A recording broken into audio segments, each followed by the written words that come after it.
I'm the news that nobody expected. I was never a part of your plan. I'm the reason why life as you know it feels like slipping through your trembling hands. And the doctors say I'm just an option, a mistake you can make disappear. I may not have a voice, but I'm more than a choice. I'm as real as the heartbeat you hear. So don't close the book on me yet. I've still got a long way to go. Empty pages to fill, and the best part is still down the road. Oh, I am a story untold. I am God's miracle in the making, proof that all things can work for the good. I am fingers and toes, and heaven already knows the name you pick out for me already belongs to me. So don't close the book on me yet. I've still got a long way to go. Empty pages to fill, and the best part is still down the road. Oh, I am a story untold. Every life is sacred, and every life is a gift, and every life deserves a chance to live. I know you're scared, I know you're scared, I know you're scared right now. But when you hear my first cries, and when you look in my eyes, you'll understand why you brought me to life. So don't close the book on me yet. I've still got a long way to go. Empty pages to fill, and the best part is still down the road. Oh, I am a story untold. That was yours truly singing Untold, written by Matthew West. Good morning and welcome to the Jewish Pro-Life live stream. Today is Wednesday, July 1st, 2020, and it's the 8th day of Tammuz.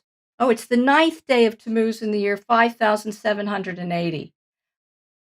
I'm Cecily Routman, the founder and president of the Jewish Pro-Life Foundation.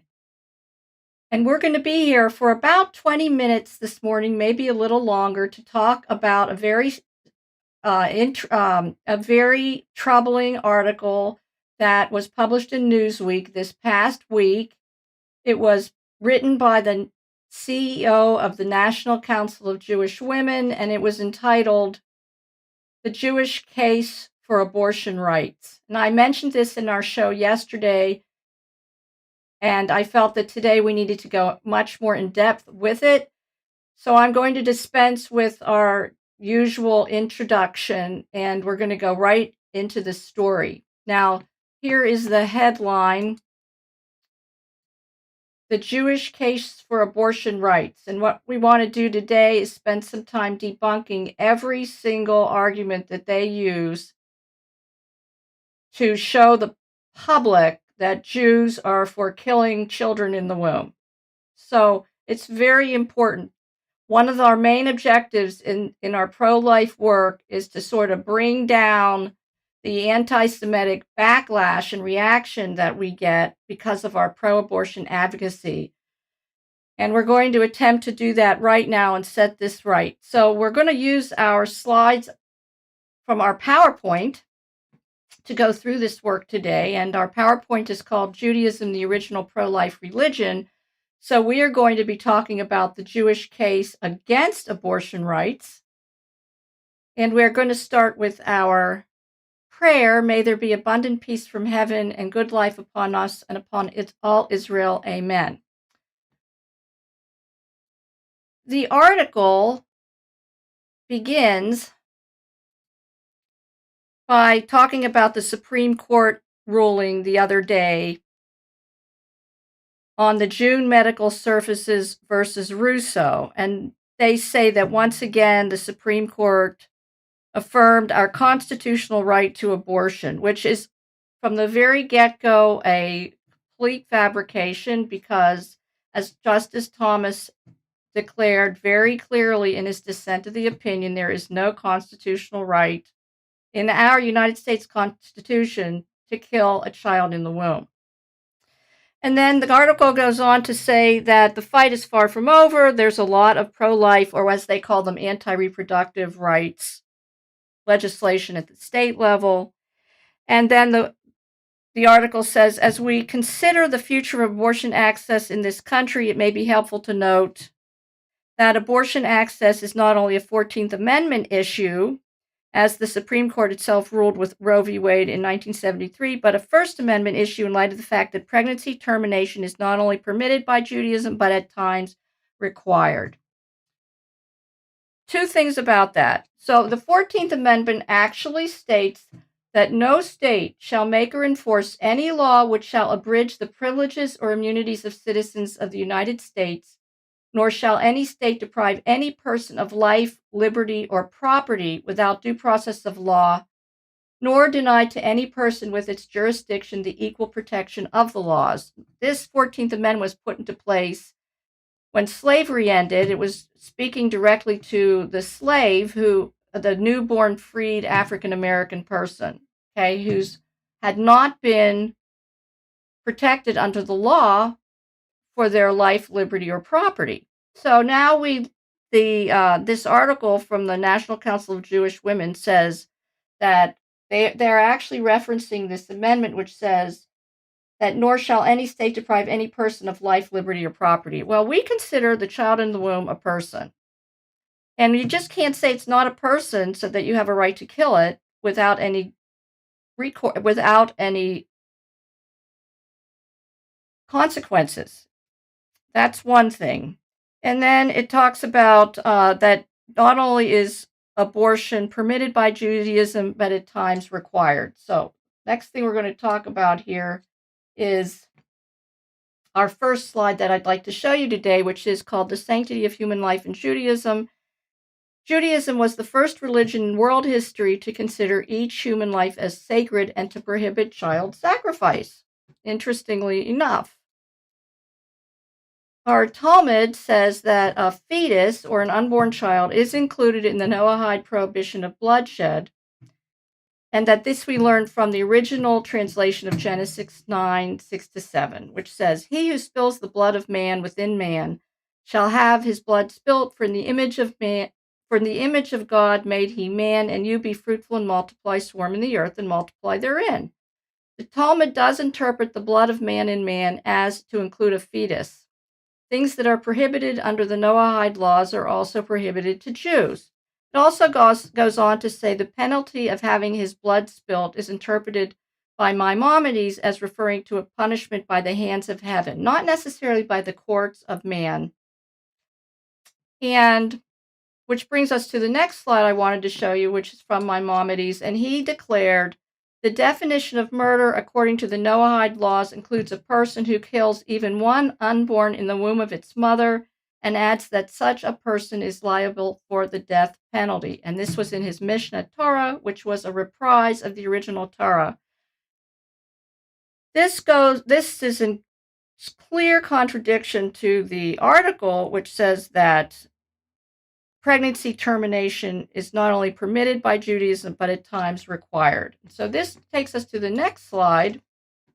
We're just going to support our tradition with our biblical text in this slide, which calls us to choose life. In Deuteronomy 30:19, I call heaven and earth to witness against you this day that I have set before thee life and death, the blessing and the curse. Therefore choose life, that thou mayest live, thou and thy seed.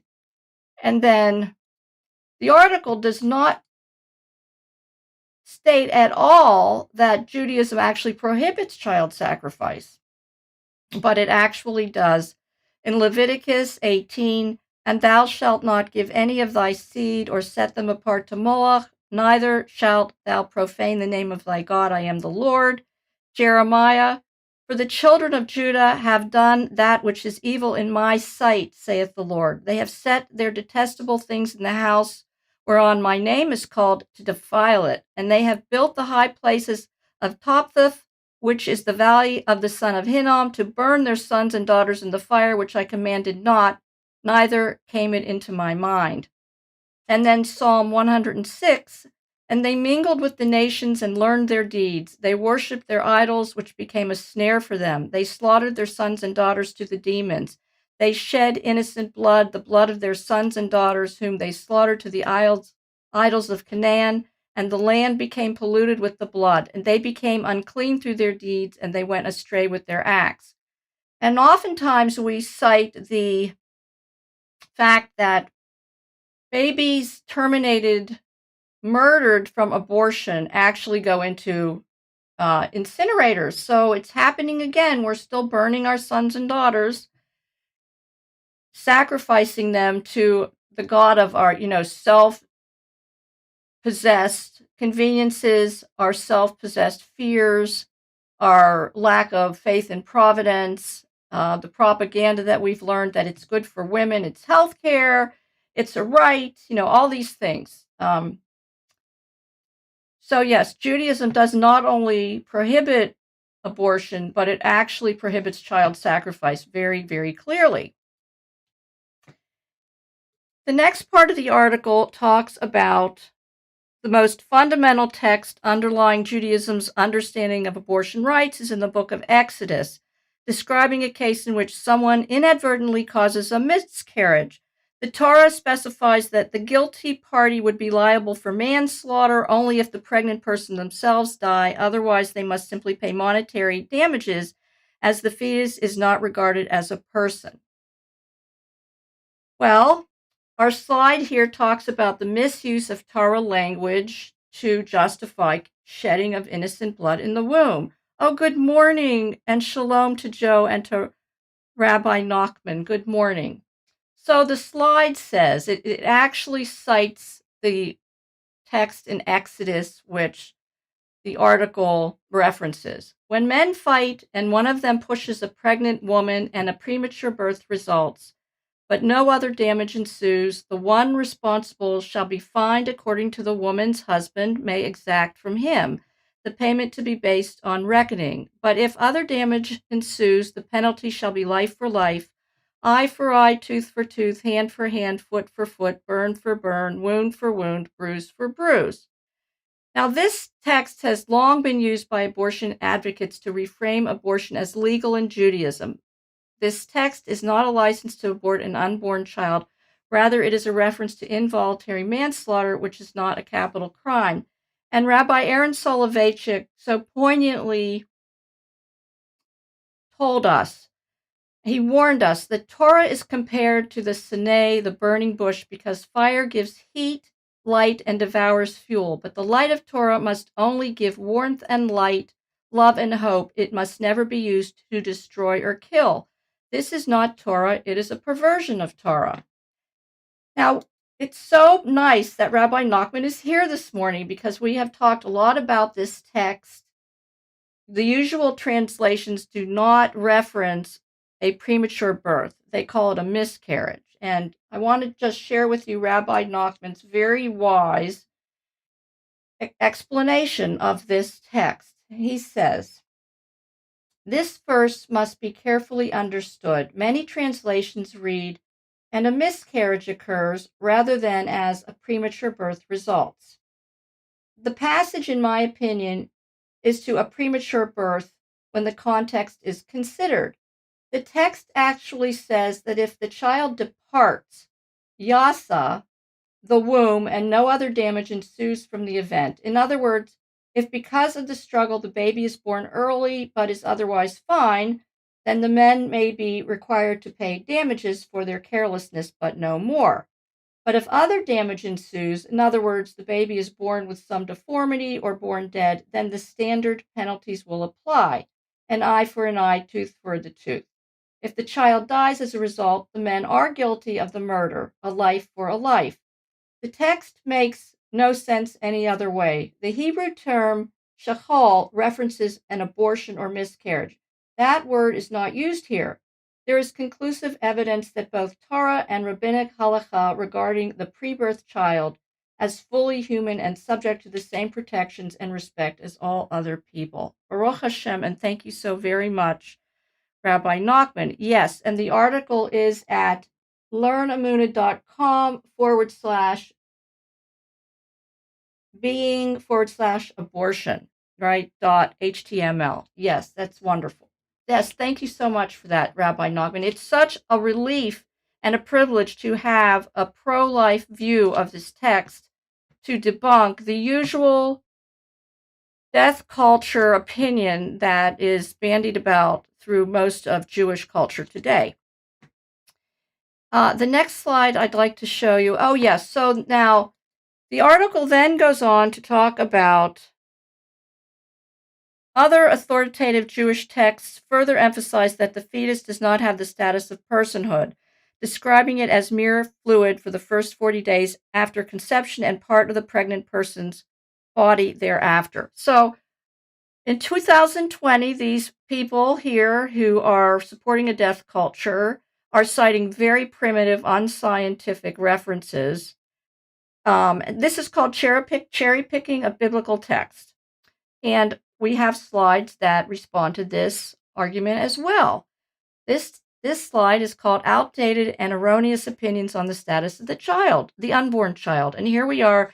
The unborn child is considered to be mere water until its 40th day. This is false. The unborn child is an appendage of its mother. This is false. The unborn child is created when bones and arteries begin to form. And this is false. The unborn child is not alive until she's born. And this is false. The truth is that the unborn child is a separate individual from the mother, has a different genetic code, can have a different blood type, can be a different gender. In the case of in vitro fertilization, can be a different race. We can have a mother that's pronounced dead and her baby's still living. We can have a baby that's pronounced dead in the womb and the mother is still living. And the International Covenant on Civil and Political Rights actually says that a woman on death row, a pregnant woman, cannot be executed because they are recognizing the fact that there is another person involved here. We at the Jewish Pro-Life Foundation like to say the preborn child is not a potential human being, but rather a human being with potential. And just to support this idea that there is a human being, a person in the womb, we have a gestational milestone slide that talks about brain waves are at 43 days after conception. Most significant developmental milestones occur long before birth during the first 8 weeks following conception, when most body parts and all body systems appear and begin to function. The heart beats at 22 days. Brain waves can be measured at about 6 weeks. At 9 weeks, all internal organs are present, and the baby is sensitive to touch. And children as early as 4 months gestation actually dream. So this basically invalidates this argument in the article that these children in the womb are not people. They're not human. They're not worthy of recognizing their value and dignity. And our next slide will be then, this is a very telling slide, Status of the Unborn. It's got a picture of a young unborn child, first 12 weeks. It says, regardless of what you've been told, I am not a clump of cells. Of course, the abortionists, very successful propaganda, always tells women that it is just a clump of cells. It's not a child, but it's just all lies. The abortion industry is based on lies. So we're trying to debunk these lies and inform our Jewish brothers and sisters who have believed all this misinformation. Maybe there's another way to think about this. So we talk about the unborn child is alive. That's very true. The unborn child is human. That's very true. And the unborn child is a person. Very, very true. The unborn child is in early stages of development, differing only from a born person in 4 ways: size, environment, level of development, and level of dependency. Changing the meaning of words doesn't change reality. The only objective questions we can ask are, is it human? That is, did it come from human beings? Is it genetically unique, individual, and is it alive and growing? Like toddler and adolescent, the terms embryo and fetus do not refer to non-humans, but to humans at particular stages of development. And then this is let me see here. Okay, so we'll go on now to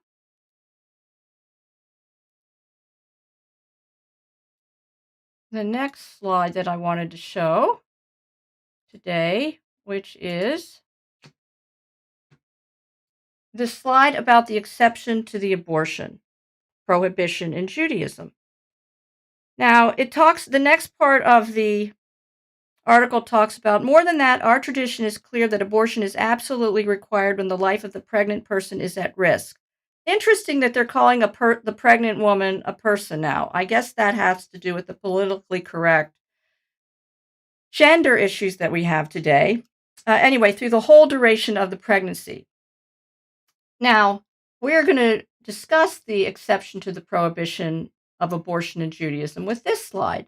Judaism was the original source of the specific to save the life of the mother exception. The Mishnah explicitly indicates that one must abort a fetus if the continuation of pregnancy will destroy the physical life of the mother. Then it goes on to describe this bloody, horrible procedure where they actually cut the child out of the mother. Personally, I don't know how this could ever have been successful with no antibiotics, no modern surgical procedures, no modern surgical instruments. I just can't even imagine that even happening. This exception to the prohibition of abortion was intended to be used only in case of imminent death of the mother because of breech birth, when the baby would act as a danger or relative to the mother. And the Talmud also complemented that, balanced that view with the very well-known text, whoever destroys a soul, it is considered as if he destroyed an entire world. So the emphasis in the Talmud is definitely on the sanctity of human life, not destroying it.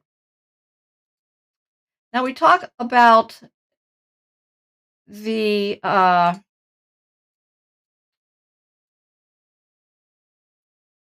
this percentage of cases where this having to terminate a pregnancy to save the mother. It's so extremely rare that it's almost irrelevant today. And so for women in the modern age to continue to cite this is so disingenuous. Currently, only 1% of pregnancies present a life-threatening situation for the mother. Now, actually, because when we have a breech birth situation, we have cesarean section now, and gynecologists and obstetricians use this a lot because it lowers liability for the doctors. So they use it a lot. It's a very commonplace procedure now. And there are very, very rare cases when the mother may have some sort of like extreme medical situation. And now, of course, in these situations, it's now possible to remove the growing child from the womb and place it in a neonatal intensive care unit to grow to term, which is great. And then ectopic pregnancy is primarily now the only case where the pregnancy must be terminated to save the mother's life. And this is when the fertilized egg does not make it all the way into the womb. It starts to grow in the fallopian tube. And this, of course, is very dangerous for the mother. And this is very rare.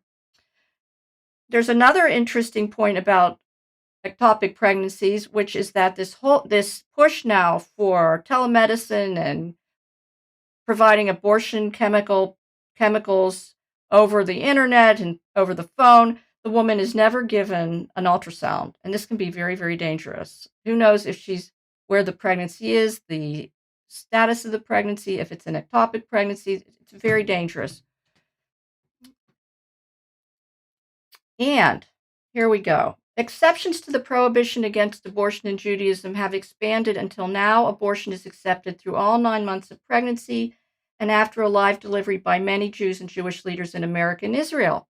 Since the destruction of the temples and subsequent dispersions and exile, Jewish abortion opinions have been influenced by secular cultures, and Torah has been misused to justify unlimited abortion practices. And while the article does cite several rabbis that are all in favor of unlimited abortion, we must cite the preeminent opinion in Judaism, which was Rabbi Moshe Feinstein. And this is what he thought about it. Not only are Jews prohibited from having an abortion, but they are prohibited from assisting non Jews from having an abortion too. According to Halakha, abortion is prohibited for non Jews. It's actually a capital crime. A Jewish doctor may not perform an abortion even if it would result in antipathy towards Jews. And then he goes on to say, takes the rare step of unequivocally warning against relying on an erroneous header for aborting Down syndrome babies. So he's really giving a heads up to rabbinical opinion about taking the life of unborn children, even when there's some sort of birth anomaly for that child. And the article, of course, does not cite Rabbi Feinstein. Next, we have, oh yes, I put this picture in here because, when we're talking about what the child in the womb and the article does not talk about the child in the womb. They just talk about the women who need to have their child terminated, but they don't talk about the child in the womb. But we like to talk about the child in the womb because we believe any discussion of abortion has to include the child in the womb. We speak for the child in the womb. This slide is called The Hand of Hope. The Hand of Hope picture was taken during the medical procedure to fix the spina bifida lesion on a little boy named Samuel, who was 21 weeks old in the womb at the time. The operation was performed by a surgical team at Vanderbilt University in Nashville. The photographer recounts, they invited a photographer to be in the operating room because this was a really new procedure. Suddenly, he says, an entire arm thrust out of the opening, then pulled back until just a little hand was showing. The doctor reached over and lifted the hand, which reacted and squeezed the doctor's finger. As if testing for strength, the doctor shook the tiny fist. Samuel held firm. I took the picture. Wow, it happened so fast that the nurse standing next to me asked, what happened? The child reached out, I said. Oh, they do that all the time, she responded. This was at 21 weeks. It's completely legal in most states and commonplace now to end the life of a 21-week-old baby in the womb. It is a baby, folks. It is a baby.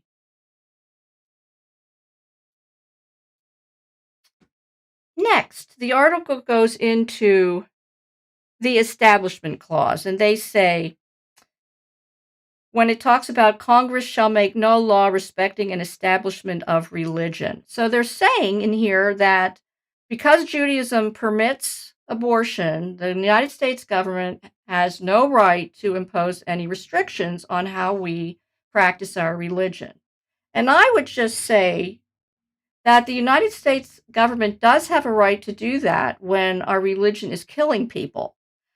In this country, we do not legitimize honor killing among the Islamic community because that's killing people. And if it's somebody's religion to kill somebody, we prohibit that. The interest of the state overrides the religious practice. And that is called moral. That's called having a moral foundation to our Constitution and our nation here. So that pretty much debunks that argument. And then they go on to say, given the ways in which the conversation around abortion has been driven by Christian fundamentalists, not enough people understand that abortion access is a fundamental Jewish issue. Oh my goodness gracious. This is especially true given the dominance of evangelical Christian conservatives in moral and faith-based conversations about abortion. Those views do not reflect those of most Americans, okay, but represent an extreme interpretation. And then they go on to cite what I would consider to be biased statistics about this. Now, certainly in the Jewish community, 83% of Jews do believe that abortion is morally acceptable at all stages of pregnancy, but the country as a whole does not agree with that. And not only that, but we have Jewish people that have been very active against abortion. And this is a wonderful slide. It talks about 5 righteous men, rabbis who were involved in the early pro-life movement in America: Rabbi Joseph Karasik, Rabbi Bernard Birdsong, Rabbi Joshua Spurka, Rabbi Abraham Gross, and Rabbi David Hollander, all very active in the early anti-abortion movement, especially in New York, where all this was being very much stirred up, unfortunately, by a lot of Jewish people. And Dr. Bernard Nathanson, who was a Jewish gynecologist and obstetrician who was very active in the abortion rights movement, he opened up a clinic, an abortion clinic in Manhattan. He made a lot of money. He was directly involved in over 60,000 abortions.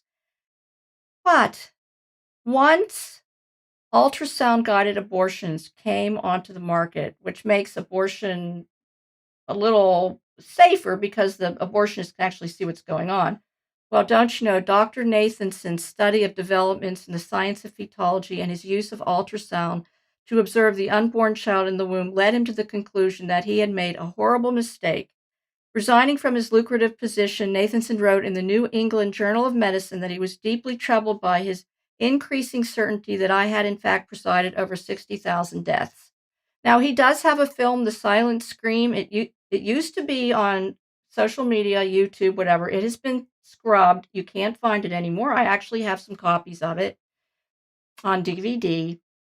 It says modern technologies have convinced us that beyond question, the unborn child is simply another human being, another member of the human community, indistinguishable in every way from any of us. And God bless Dr. Nathanson.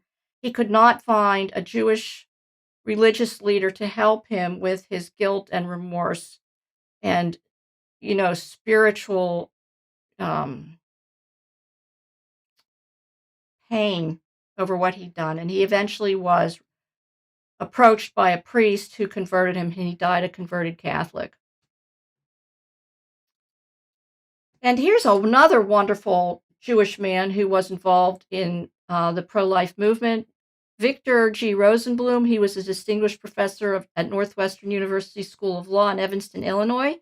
He had an abiding faith about the sanctity of human life and that it extended into the womb. He was an avowed liberal Democrat who skillfully directed court and legislative battles to try to end the legality of abortion. He served the Americans United for Life as vice chairman from 1970 to 89 and then chairman till 1995.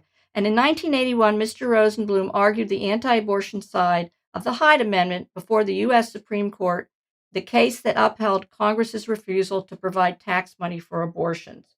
And so we do have a precedent of Jewish people of great professional status and scholarship who support a pro-life view when it comes to life in the womb. And then the article goes on to say about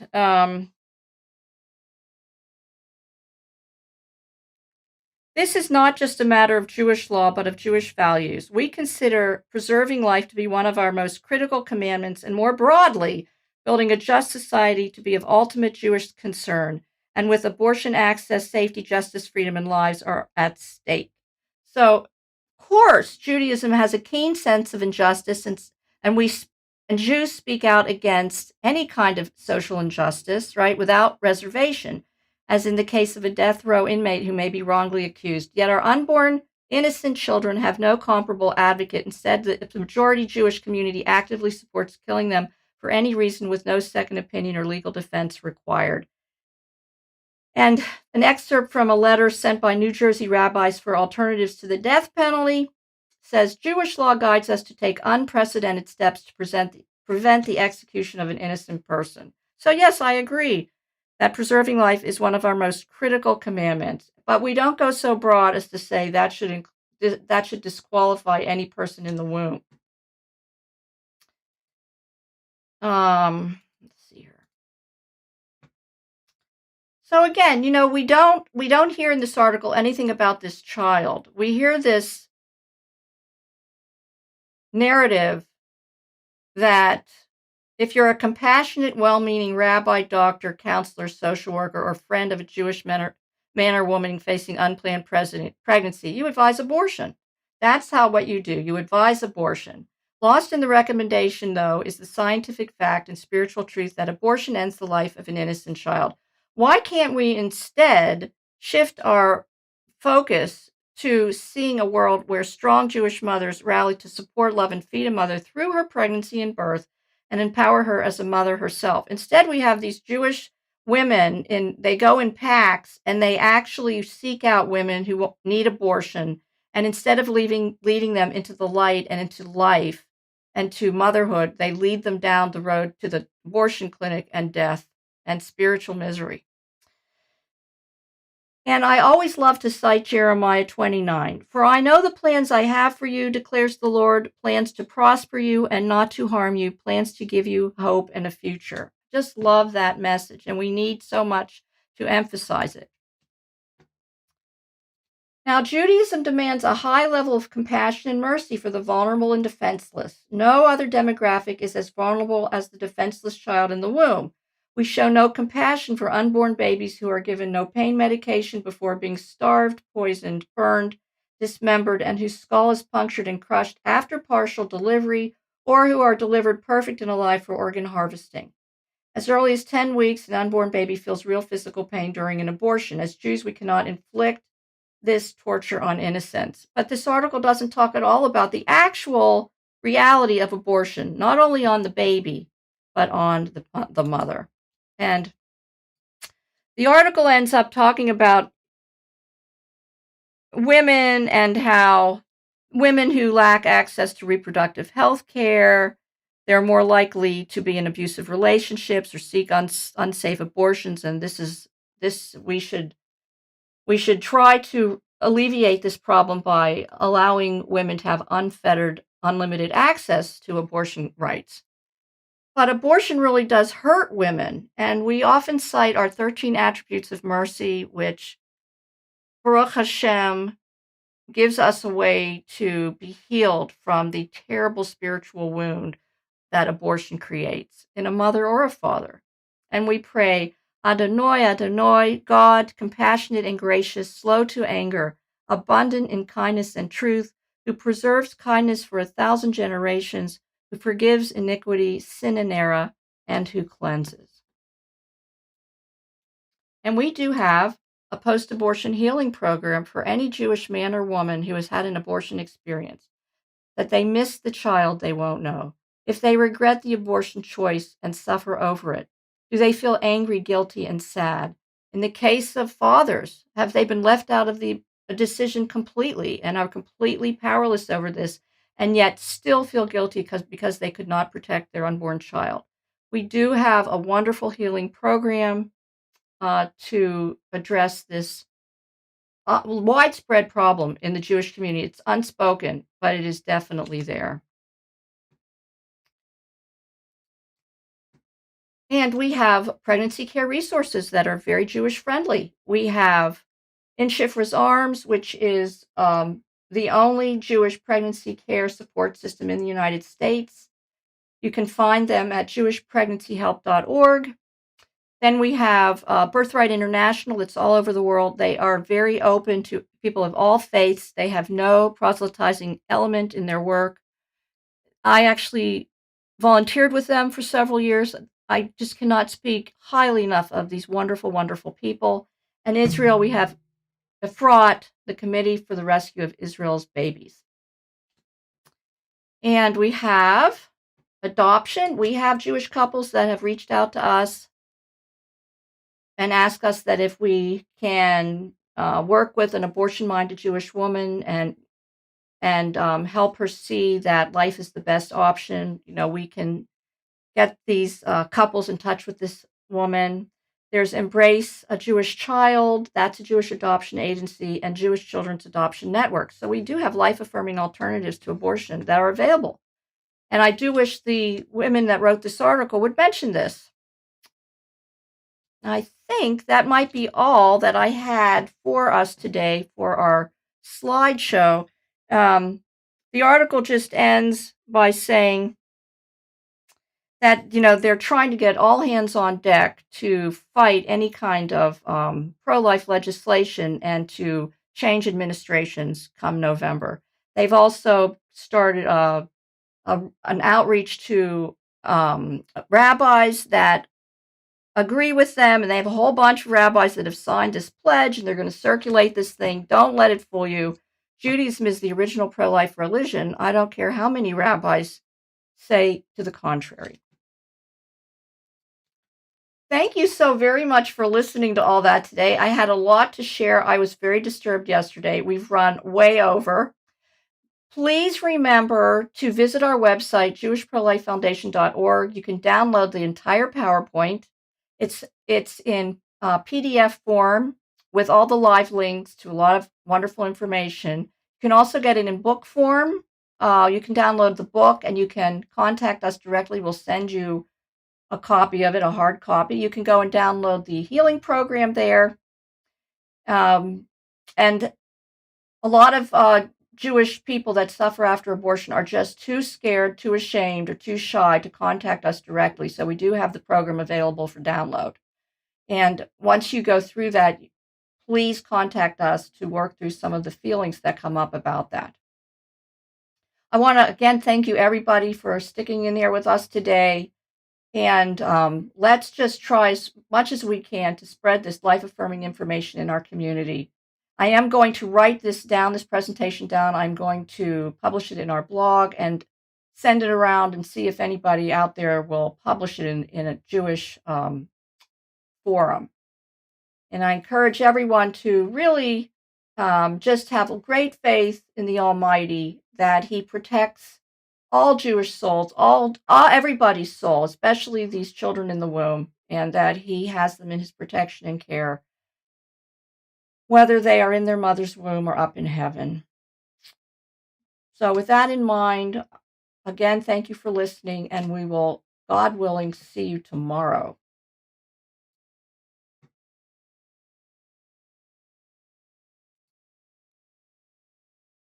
I'm the news that nobody expected.